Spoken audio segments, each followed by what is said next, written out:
People ask what for? What can Shannon Aaron do? Well, the answer is, in the international context, nothing. You know, nobody will pay that much attention to what Ireland does.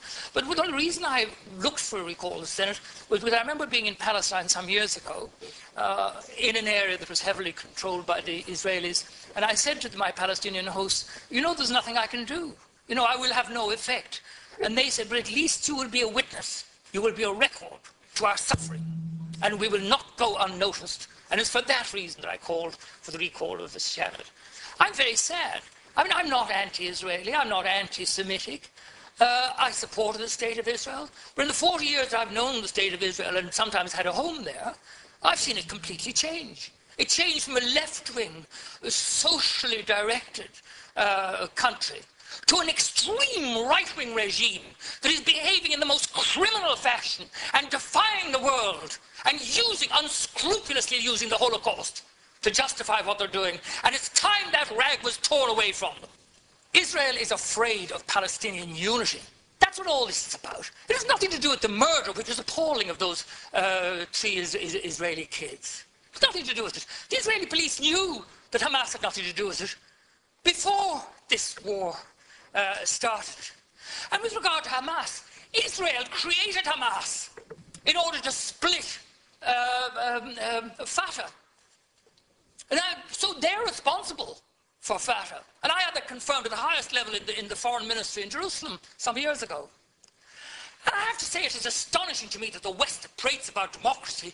Every time an Islamic government crops up around the Mediterranean, they refuse to deal with it. They subvert it. They destroy it. Where's the democracy in that? We may not like it.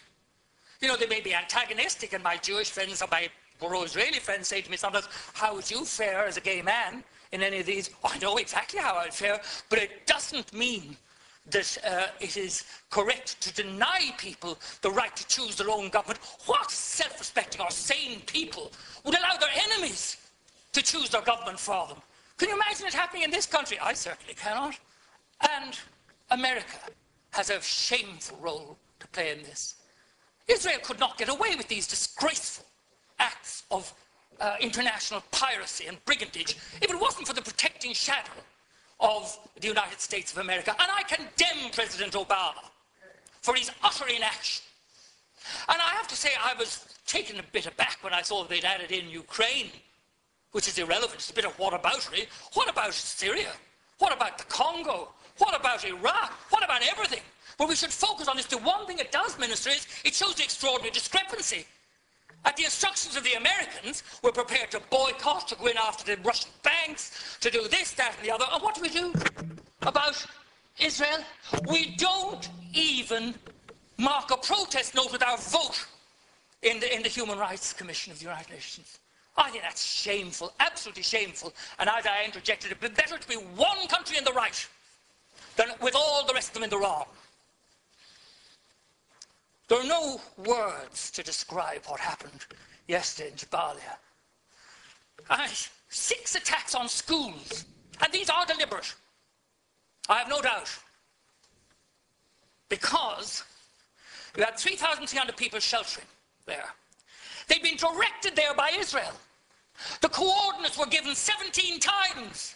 How could anybody claim that they didn't know what they were doing? Israel's policy is shoot first and weep afterwards. Oh, did we hit children? What a terrible tragedy. Nobody believes you anymore. You're doing this to exert pressure on Hamas. But I'll tell you this, you will not resolve this problem until, as we did in this country, you involve both of the participants. There's no point in having any kind of an alleged truce that only has one side in it. And it was laughable, the rubbish produced by the Israelis, the Americans and the Egyptians. They didn't consult Hamas. I mean, that is just utter, absolute madness. And Tony Blair was involved in it. My God, that man is shameless, utterly shameless. He should keep his face out of the Middle East after what he and George Bush on the other side, done. Yes, there were 3 mothballed schools used to store weapons. But this was discovered by the UN and reported by the UN, not by the Israelis.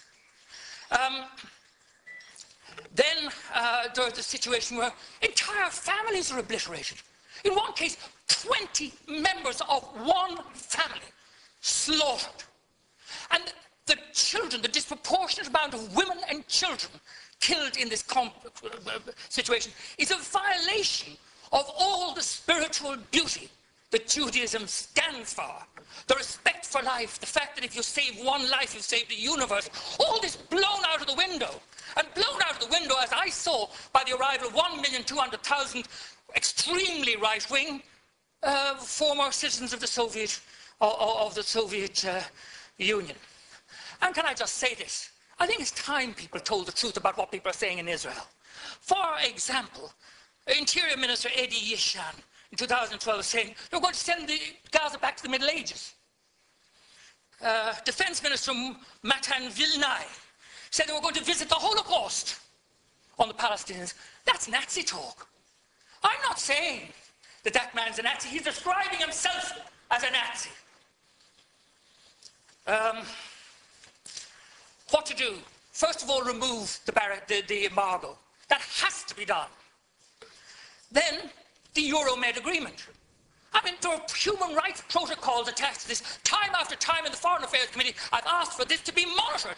They won't even monitor the human rights agreements. What human rights are there when there are thousands of women and children being killed and injured? Israeli goods, particularly in the settlements, should be boycotted. And I believe there should be an expulsion of the Israeli ambassador. I delayed in saying this, but he has his fingers in his ears all the time. And he just repeats slogans from Jerusalem. 1 minute, thank you very much. I've had a very considerable volume of correspondence, 90% of it supporting the Israeli side. And I respect all my correspondents. But it's obviously an organised campaign, and they all say, thank Ireland for voting the way they did at the UN. That tells you. And the Israeli spokesmen all mark you with South African, English, or American accents, talking about the land of Palestine. They all congratulate us as well. I believe that the United Nations should accept full and permanent responsibility for the welfare of the people of Gaza. And if that means an international force going in, that's fine.